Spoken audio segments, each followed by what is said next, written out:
2-3 ആഴ്ച മഴയായതുകൊണ്ട് ഞാൻ എൻ്റെ വീടിൻ്റെ പരിസരത്തേക്കേ പോയിട്ടുണ്ടായിരുന്നില്ല. അപ്പം ഇന്നൊന്ന് വീട്ടിൽ പോകാമെന്ന് കരുതി ഇറങ്ങിയതാണ്. എന്നെക്കാൾ തിരക്ക് ഇച്ചുവിനാണ്. ഇച്ചു ദാ ഓടുന്നുണ്ട്. ആദ്യം നമ്മൾ പോയത് കണ്ണേട്ടൻ്റെ അമ്മമ്മേൻ്റെ വീട്ടിലേക്കാട്ടോ.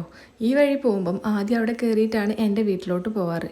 ഇനി തിരിച്ചു വരികയാണെങ്കിലും അങ്ങനെ തന്നെയാണ് പതിവ്. അവിടെ എത്തിയപ്പം അമ്മമ്മയ്ക്ക് പകരം വേറൊരു അമ്മമ്മേൻ്റെ കണ്ട ആശ്ചര്യത്തിലാണ് ഇച്ചു നിൽക്കുന്നത്.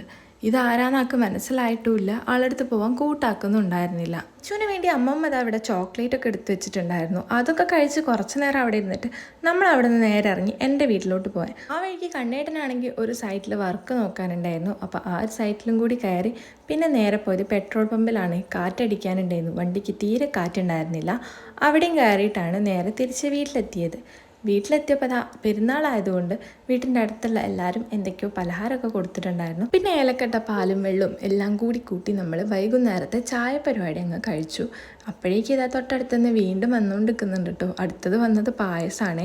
അതും കുടിച്ച് ഞങ്ങളെ ചായ കൂടി കഴിയുമ്പോഴാണ് ഉണ്ണി വരുമ്പം കൈ നിറയെ മിഠായിയും ഐസ്ക്രീമൊക്കെ ഉണ്ടായിരുന്നു. ഇതൊക്കെ ഇച്ചുവിനുള്ളതാണെങ്കിലും ഇതെല്ലാം പോവുക എൻ്റെ വയറ്റിലോട്ടായിരിക്കും കേട്ടോ. അങ്ങനെ ഞങ്ങളെ വീട്ടിലാക്കിയ ശേഷം കണ്ണേട്ടൻ നേരെ തിരിച്ച് വീട്ടിലോട്ട് പോവുകയാണ്.